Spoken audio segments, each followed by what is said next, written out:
So dito yung line 1, then doon yung line 2. So basic na basic lang ito mga lods. So nakaparallel lang yung dalawang wire na to doon sa dalawang set ng wire na dito mga lods. So sa ilaw, ang gagamitin natin na wire is number 14 mga lods. So huwag kayong gagamit ng ibang wire. Kung ang breaker nyo is number 15, is huwag kayong gagamit na mas mataas kaysa sa 14 mga lods. So alam na natin na pwedeng magdagdag dun sa existing na circuit ng outlet. So kung sa ilaw naman is pwede rin tayo magdagdag ng pwede rin tayo magdagdag ng ilaw dun sa existing na existing na circuit ng ilaw mga lods. So dun sa previous sa previous video natin, so sinabi natin kung ilan yung pwedeng may dagdag dun sa mga existing na. So kung sa ilaw, isang circuit ng ilaw is pwede rin natin magdagdag ng mga ganong karami ng yung dami ng ilaw is pwede tayong kumapit doon sa existing circuit na. So saan ba tayo kakapit? So katulad dito mga lods, ito is dagdag dito sa clinic, dagdag yan dyan. So maglalagay ng ilaw dyan, dalawang ilaw, then may outlet dyan, sa doon, saka sa doon. So dalawang outlet, dalawang ilaw. So kakabit lang tayo sa existing na circuit ng ilaw at ng mga outlet mo sa inyong mga outlet. So dapat alam nyo kung saan kayo pwede kumabit. So ang ilaw kasi, may ilaw dyan sa likod niyan. Yan yung dating pharmacy na maliit lang. So pinalakihan ni Doc pinalakihan ni Doc tong lugar na to, tong area na to para dun sa pharmacy. So magiging pharmacy to. Then yung ilaw dyan sa loob, may dalawang ilaw dyan, isang malapad, then isang parang pin light ata yan. So yung ilaw kakabit tayo is dun lang tayo kakabit. Sa ilaw na yung mga lodi, dun lang tayo mag-splice, or kung may junction box yan, dun tayo mag-i-splice para dito sa mga connection nitong ilaw na to. Makita nyo dun sa may nakalawit ng dyan, may junction box. Ay mga lodi, so naglagay ako ng junction box dito. So makikita nyo tatlo yung 5. Yung isa is ito. So ilaw ito mga lods, ilaw to. Then itong isa na to is ilaw din to mga lods yan. Ayan. So ilaw yan doon sa pangalawang ilaw doon. So naka-splice na yan dito, magka-connection na yan dyan. So dalawang wire yon, dalawang wire galing dito, dalawang wire dito, then dalawang wire dito. Pinag-couple ko lang yan. Makita nyo dalawang splice lang yan. So yung wire dito, yung wire dito, yung wire dito is pinagkabit-kabit ko lang yan. Kaya naging dalawang splice lang yan. So ipapakita natin sa sa video kung paano nangyari na ganyan. So basic na basic lang ito mga lods. So nakaparallel lang yung dalawang wire na to dun sa dalawang set ng wire na dito mga lods. So nakaparallel lang yan. So ito, makita nyo doon, nakabutas yan doon, papunta doon sa kabilang side. So yung dalawang wire na yan is ikakabit lang natin yan dun sa ilaw mga lodi. So ipaparallel lang natin tong wire na to dun sa ilaw sa loob. Ay mga lods, makikita nyo yung ilaw sa loob yan. So dalawang ilaw yan, yung isa yun yung pin light, yung isa, then yung isa yung malapad na yan. So iyang ilaw na yan is nasi-switch yan nung switch na yun mga lods. So kung isi-switch mo yung ilaw na yun, then i-splice mo yung dalawang wire na yun dun sa ilaw na yung mga lods, nakaparallel lang, is mag-o-on na rin itong dalawang ilaw na to. So pag umilaw yung kasabay na yun dito mga lodi. Ayan, kasabay na yan.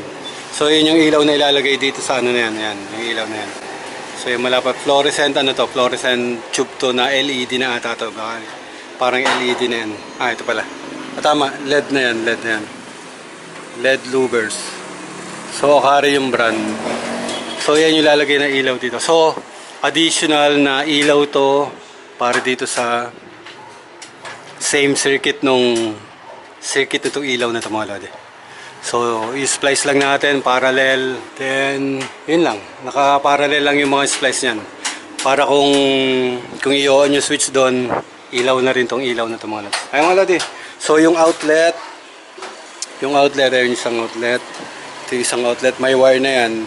So yung outlet na yan, dun sa loob, bali kung saan yung pinakamalapit mga lods na ano, yung pinakamalapit na outlet na pwede yung pagtapan is dun yun na lang itap mga lods.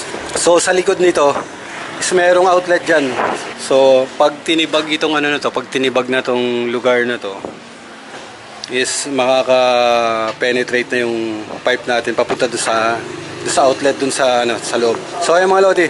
So yung circuit ng outlet na yon is ipaparallel lang natin yan dito sa outlet dito.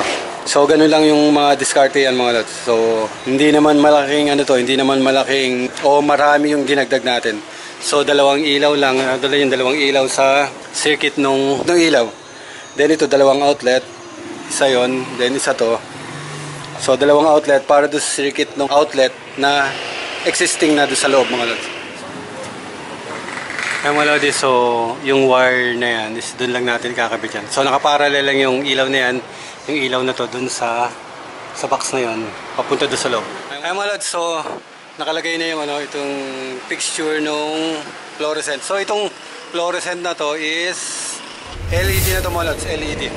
So, iba yung connection nito dun sa mga old style na fluorescent mga lods. So, makikita nyo yung wire to, yung brown na to. Ito. So, ito yung incoming supply natin. Line 1, then line 2 or neutral mga lods. So, gitna yung ground. So, wala tayong ground dito. So, itong brown is yung line 1. Makikita nyo dyan, pupunta dito sa kabila. So, ang pagkabit nung wiring nung ganito dun sa ilaw is ito yung line 1, then dun sa kabilang side is yun yung line 2 or neutral mga lodi. So makikita nyo itong white na to, ito makikita nyo yan. So yan yung white, yan yung papunta dun sa kabilang side naman yan. So sa kabilang side nakaparallel lang sila para lang malagay yung isang ilaw, then yung isa sa kabila. So nakaparallel lang yan dalawa. Then yung dito sa brown na to, makita nyo yung brown na yan, is nakaparallel lang din ito, papunta dito sa kabila. So dito yung line 1, then doon yung line 2. So yun yung ano, yun yung wiring installation ng ilaw mga lods. So ganun na yung mga LED lights ngayon. Meron din kasi ako nakikita na, makita nyo yung sa fluorescent na lagay na ganito, kung sa LED. Ang wiring niya is dalawa naman, line 1 and line 2 dun sa ano na yun. Merong ganong, kasi dalawang klase yung ano, dalawang klase yung wiring ng LED na ganito mga lodi. So isa nga ito na line 1 itong side na to, then line 2 yung side na yun. Then merong line 1 and line 2 yung sa magkabila. Then doon sa kabila is wala, doon sa kabila side is wala yun. So line 1, line 2, then line 1, line 2. So ganun yung style ng ibang LED na fluorescent type ang connection mga lods. So dalawang connection niya mga lods. Lagi yung check muna yung ano, yung wiring connection nung tube light na ilalagay niyo mga lods. Doon sa LED na tube light. Ay mga lodi, so share ko lang tong ano nito. Share ko lang tong connection nito. So mga lods, so ganun lang yung ano, ganun lang yung diskarte sa pag mga additional na ilaw o additional na mga outlet. So sinabi natin sa last video kung ilan yung pwede natin idagdag. 3 to 5 outlet, pwede natin idagdag yan. Huwag lang yung idadagdag natin is parang isang buong bahay na mga lods. So, mali na yan. So, kung pang isang kwarto lang, idadagdag tayo ng 3 hanggang 5 outlet, pwede yan. Kahit yung ilaw mga lods. So, mababa ang ano na ilaw. So, sa ilaw, ang gagamitin natin na wire is number 14 mga lods. So, huwag kayong gagamit ng ibang wire. Kung ang breaker nyo is number 15, is huwag kayong gagamit na mas mataas kaysa sa 14 mga lods. So kung ang wire nyo is number 12, so dapat ang breaker nun is number 20 mga lods. So kung sa ilaw, much better yung mas mababa, 15 ampere, then number 14 na wire para sa mga ilaw mga lods. So mas maganda yung mas mababa, mas ano siya, mas mabilis siya mag-trip kung sakaling may mga problema yan na ground fault mga lodi. Sa outlet yun din. Huwag nyo tataasan yung breaker, number 20, much better, 20 amps para dito sa, ano, sa outlet mga lods. Ngayon mga lodi, so yun nga, so kailangan is i-off nyo yung breaker para for safety. Sa existing na circuit ng ilaw, then circuit ng outlet mga lods. So, then tsaka nyo tap yung, ano, tsaka nyo tap yung mga additional. Ganun lang yung pagdadagdag ng, ano, pagdadagdag ng mga outlet or ng ilaw dun sa mga existing.